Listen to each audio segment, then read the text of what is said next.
Welcome dear students to a new episode of English for the second prep stage under the supervision of the Ministry of Education. أهلا بكم أعزائي طلبة وطالبات الصف الثاني الإعدادي وحلقة جديدة من حلقات اللغة الإنجليزية تحت رعاية وإشراف وزارة التربية والتعليم. Today we are going to continue Unit 9. النهاردة هنستكمل مع بعض الوحدة التاسعة which is called التي تسمى Watch, Listen and Make. Let's begin with our learning objectives. تعالوا مع بعض نبدأ الحلقة بأهداف التعلم الخاصة بهذه الحلقة. We are going to begin with هنبدأ ب the first thing we are going to learn new vocabulary. هنتعلم بعض المفردات اللغوية. The second thing is to read the little woman story. هنقرأ قصة بعنوان المرأة الصغيرة أو السيدات الصغار. The third thing explain purposes of questions. هنتعرف مع بعض مع الغرض من السؤال. كل سؤال وليه غرض معين. Let's begin our episode with the definitions. تعالوا نبدأ بالتعريفات الخاصة باللغة الإنجليزية. The first definition is hug. Hug means squeeze someone tightly in one's arm to express affection. I think the words are weird or are little hard or difficult. الكلمات اللي في التعريف نفسها صعبة شوية. squeeze يعني يعصر، وهنا مش هناخد يعصر، يحتضن. someone tightly يعني يحتضن شخص بقوة ويجذبه إليه. in one's arm to express affection حتى يدل على العطف أو الحنان. it's not like wrestling يعني مش زي المصارعة بعصره كده علشان يستسلم أو أهزمه، لا. to express affection للتعبير عن العطف أو الحنان، فهنا hug معناها يحضن. Okay. Number 2 hide. Hide means put or keep out of sight. Put something or keep it out of sight. يعني حط شيء واجعله بعيدا عن النظر. Okay. Or out of the view أو بعيدا عن الرؤية. Or notice of others أو لا يصبح يعني بارزا أو ملحوظا للآخرين. فهنا hide معناها يختبئ أو يخبئ هذا الشيء. Keep it out of sight or out of the view or not to be noticed for others حتى لا يكون بارزا أو مرئيا للآخرين. Another word through. Through means to push something by force أو with force through the air by a movement of the arm. To push something by the movement of the arm through the air. معناها انك بتدفع شيء بحركة اليد في الهواء، فده معناه انك through معناها يقذف او يرمي. The last word wonder. Wonder means a feeling of surprise caused by something beautiful or unexpected. A feeling of surprise احساس بالدهشة caused by something beautiful or unexpected. هذا الإحساس سببه شيء غير معتاد أو لم يتوقع حدوثه. wonder هنا معناها يتساءل أو يتعجب. كمان there is a different word called wonder. wonder with a not o. يبقى wonder يتعجب يتساءل، أما wonder معناها يتجول to move around a place يتجول في مكان معين. يبقى with a يتجول wonder with o wonder معناها يتعجب أو يتساءل. Now we are going to begin with the story which is called Little Woman. هنبدأ بالقصة التي بعنوان سيدات صغار السن. Let's read the story. تعالوا مع بعض نقرأ القصة بتاعتنا. Meg, Beth and Amy were sewing. Meg, Beth and Amy were sewing. Sewing معناها يخيط أو يطرز. When Joe came into the room with a newspaper. Joe entered the room. Another little woman. Their sister. أختهم جو دخلت الأوضة وكان معاها newspaper. كان معاها جريدة. She sat down and started to read it. قعدت وبدأت تقرأ. Anything interesting? They asked. Why are you reading? Anything interesting? هو في حاجة مهمة أوي مخليك تقري كده؟ Meg. Oh, asked Meg. Oh, only a story. Joe replied. جو قالت لها، ماج هي اللي سالت وقالت لها انت بتقري ايه ومهتمه قوي ليه كده؟ هو في حاجه مهمه؟ قالت لها only a story. جو بتقول لها دي قصه. اوكي. جو replied what is it called? what is it called? القصه دي اسمها ايه؟ asked Beth the other sister. اختهم الثانيه اللي اسمها بيث قالت لها القصه دي اسمها ايه؟ She wondered why Joe was hiding behind the newspaper. وهي مستغربه قوي هما بيكلموها وهي مستخبيه ورا الجريده، يعني مش عايز اوريهم وشها. قالت it's called the reveal painters. the reveal painters اسمها كده. reveal معناها يعني الغريم او المنتقم، وبينترز معناها الرسام. said Joe why don't you read it to us؟ طب ما دام انت مهتمه قوي بيها كده ما تقريها لنا. asked Amy the other sister. اختهم الثانيه اللي اسمها ايمي قالت لها ما تقري لنا القصه. Joe started to read it very quickly. The girls listened carefully. قعدت تقرا القصه بسرعه والاولاد او البنات اخواتها بيستمعوا بعنايه او بحرص. The story was very sad. القصه كانت حزينه. I liked it said Meg at the end. ميج بتقول والله عجبتني القصه دي قوي في نهايه القصه بعد ما جو قرت. She was crying a little. She was affected by the story. ميج يعني اتأثرت قوي بالقصه وبدأت crying تعيط. Isn't it strange that the characters are called two of our favorite names؟ بتقول لهم هو مش غريب شويه ان القصه فيها اسمين من اسمائنا؟ يعني فيها مثلا بيث اند ايمي، ايمي اند ميج، اي فيها اسمين من اسماء البنات. بيث saw Joe's face. فهنا بتقول بيث وهي بتتكلم شافت وش جو اختهم. Who wrote the story؟ قالت لها هو مين اللي كتب القصه دي؟ She asked. Joe jumped up and threw the paper down.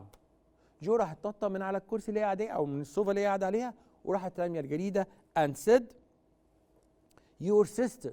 اختك هي اللي كتبت القصه. She means herself. كانت بتعني نفسها، يعني جو هي اللي كتبت القصه. You shouted Meg. قالت لها انت اللي كاتباها؟ It's very good said Amy. إيمي قالت لها قصه رائعه.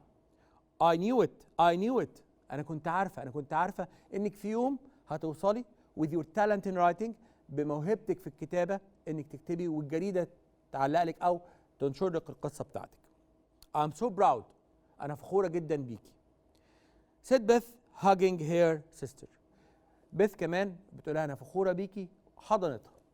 يبقى it's a story of one of the sisters who wrote a story and published it in the newspaper and the others were very proud of her.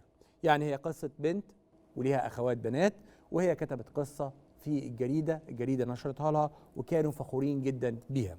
Let's read the questions and the answer. تعالوا نقرا الاسئله ونجاوب عليها. The first question. What are the characters doing in the picture؟ الشخصيات كانت بتعمل ايه في الصوره؟ Let's return back. تعالوا نرجع تاني. What are they doing in this picture؟ بيعملوا ايه في الصوره؟ Yes, that's right. They are reading a paper. A paper معناها ورقه، و paper برضو معناها جريده او a newspaper. يعني جريده يطلق عليها newspaper او paper. يبقى they are reading a paper. Number 2. Where do you think they are? Where do you think they are? I think they are in their house. أعتقد إن هم فين؟ في المنزل. يبقى هنا they are at their house. هم في منزلهم أو their home. Okay? Number 3. Do you think that the characters have a good relationship؟ هل تعتقد إن الشخصيات على علاقة جيدة ببعضهم البعض؟ I think yes.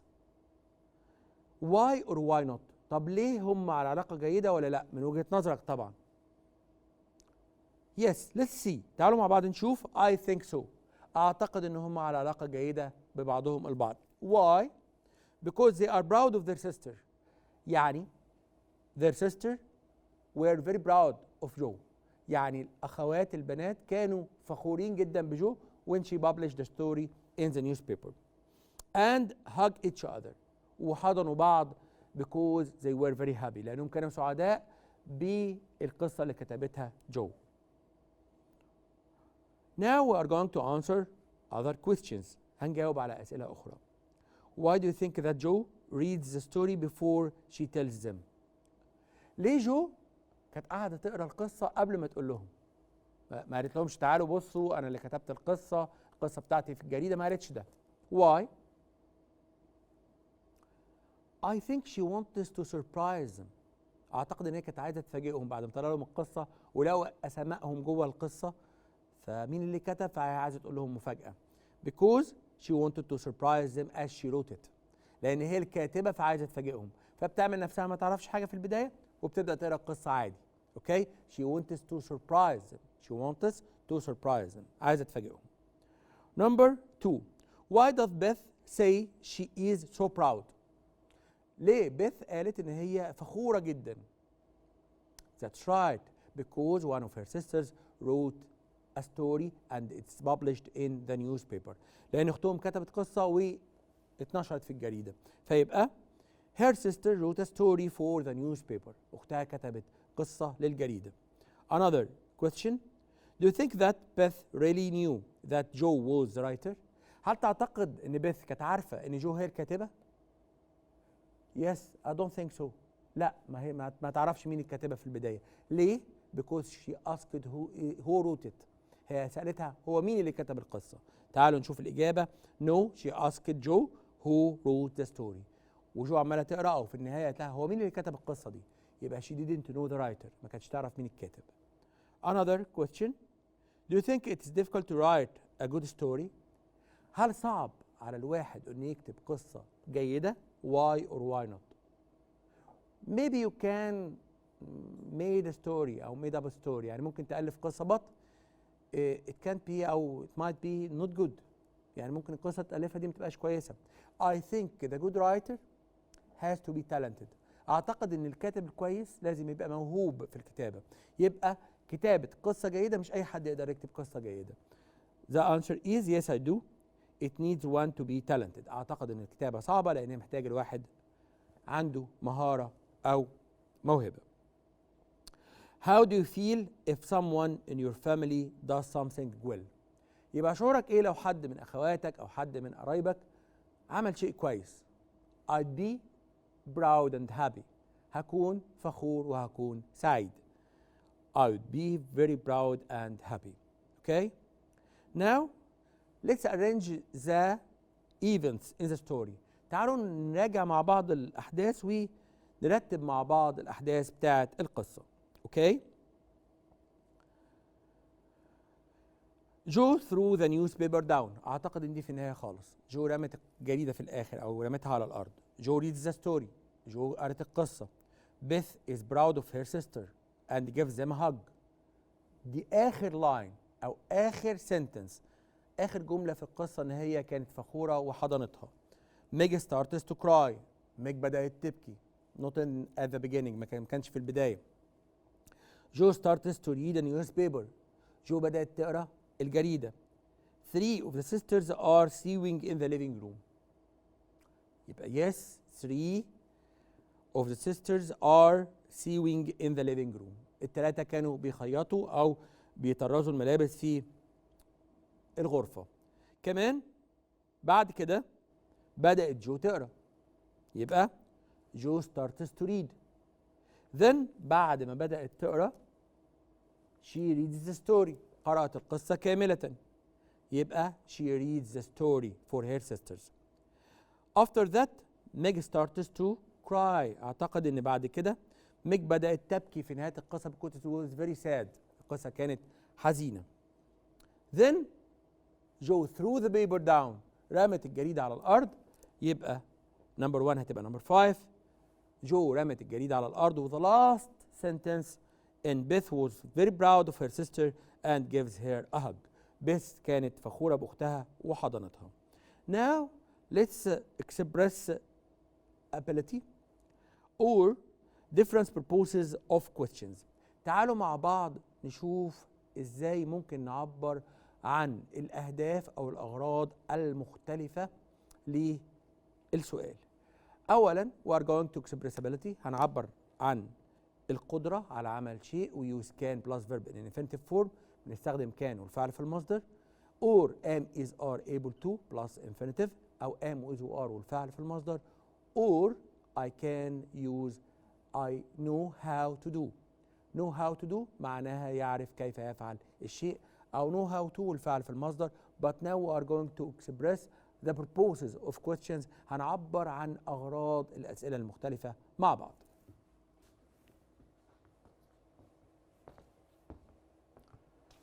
Now we are going to first put the dialogue in order. الأول هنرتب الديالوج. Then we are going to discover what is the purpose of the questions.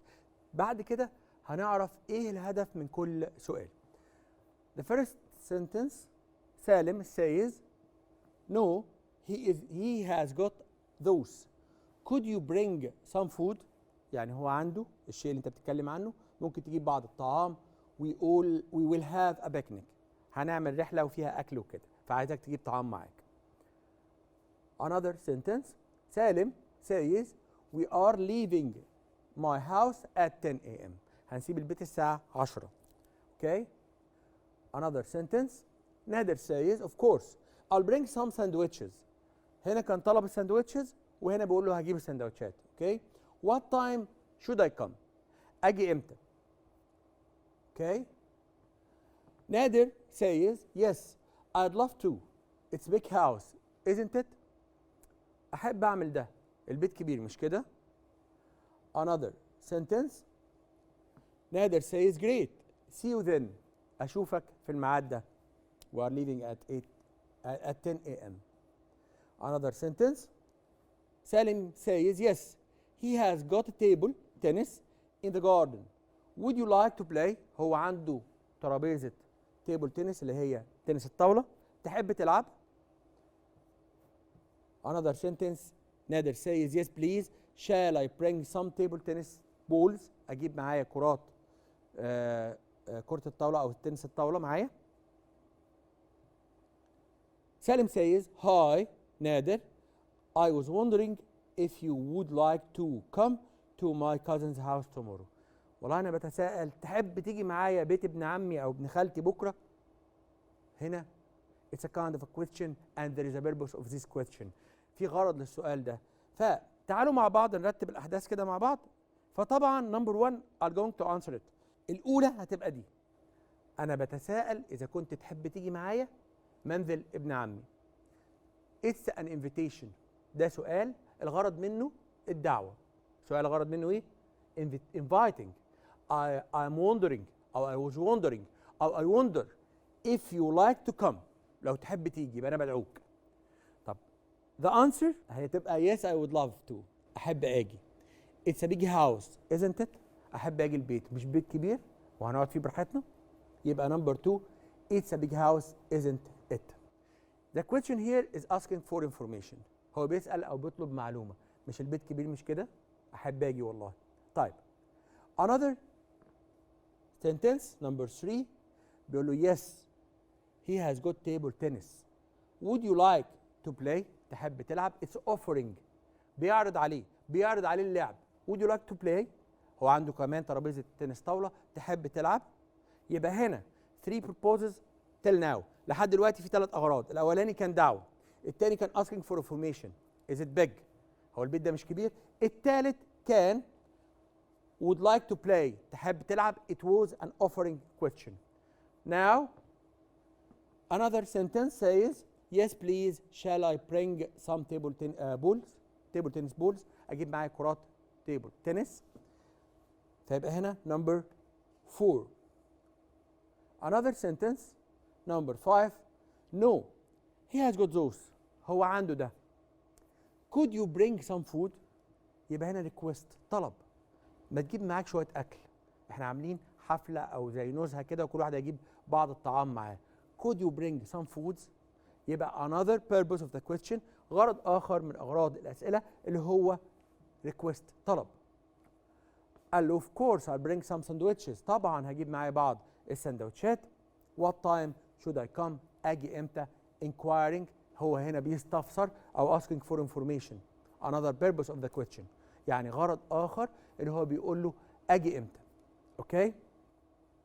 قال له we are leaving at 10 او we are leaving my house at 10. تعالى لي عند بيتي الساعه 10 وهنروح على بيت ابن عمي. قال له great see you then. يبقى هنا there are many purposes of the question. في اغراض كتير جدا، منها invitation دعوه، منها inquiring سؤال استعلام، منها offering عرض، وكمان asking for something طلب شيء request. يبقى each question has a purpose. كل سؤال وله غرض من الأغراض. We have to learn these purposes to use the question in right way. لازم نعرف أغراض السؤال عشان أستخدمها بطريقة جيدة. Let's continue our episode. تعالوا نستكمل مع بعض الحلقة بتاعتنا.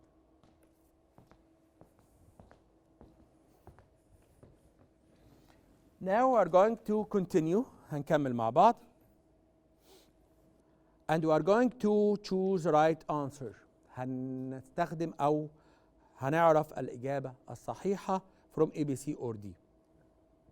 The first question. My sister likes playing musical. أختي بتحب تلعب. هل musical costumes, instruments, acts, shows. plays هنا مش معناها تلعب بس، كمان بتعزف. بتعزف musical. musical يعني موسيقي. يبقى musical أكيد yes that's right musical instrument. آلة أو أداة موسيقية. Another question. I visiting the Egyptian museum when you go to downtown. I visiting the Egyptian museum when you go downtown. Let's see the choices. تعالوا نشوف الاختيارات. I paint, take, give, recommend. What is the meaning of the sentence? ايه معنى الجملة؟ Visiting the Egyptian museum زيارة المتحف المصري when you go downtown لما تروح وسط البلد. أنا وبعدين زيارة المتحف المصري لما تروح وسط البلد. يبقى أنا هل paint ولا take, give or recommend؟ Yes, very good. I think it's recommend. أقترح عليك تروح المتحف لما تروح وسط البلد. يبقى I recommend. Another sentence. I can talk to the people at the writing club. There are many kinds of clubs at schools, the writing clubs, the sports club, the science club, the technology club. يعني نادي العلوم، نادي التكنولوجيا، نادي الرياضة، نادي الكتابة. فبيقول لك هنا أنا بحب أو أستطيع التحدث مع نادي أو أفراد نادي الكتابة اللي في المدرسة. هيتكلموا عن إيه؟ drawing or sewing, painting or novels. I think something connected to writing. أعتقد إنهم هيتكلموا في حاجة ليها علاقة بالكتابة. هل drawing, sewing, painting, novels؟ Yes, novels. يبقى أنا ممكن أتحدث مع أعضاء نادي الكتابة عن القصص أو روايات. Another sentence.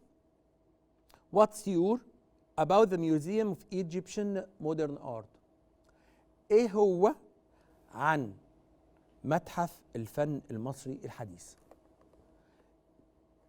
Review or portrait or interview or view. أنا هنا بقول له ما هو رأيك؟ هل هتكون review, portrait, interview or view؟ I think it's in my opinion أو my point of view. My point of view. يبقى what's your view؟ ما هو رأيك؟ Another sentence. I am swim. I am swim very quickly. I am the best swimmer. I am swim very quickly. I am the best swimmer. يبقى able to, can't, can, don't. يبقى I am able to swim. أنا قادر على السباحة. Now we have reached the end of our episode. وصلنا لنهاية حلقتنا النهاردة. We have learned some new vocabulary. تعرفنا على بعض المفردات اللغوية الجديدة. We read a story under the title The Little Women. قرينا قصة اسمها The Little Women السيدات الصغار. And we have learned the purposes of questions. يعني عرفنا كمان أغراض الأسئلة المختلفة. That's all for now. Thanks for watching. Till we meet again. Goodbye.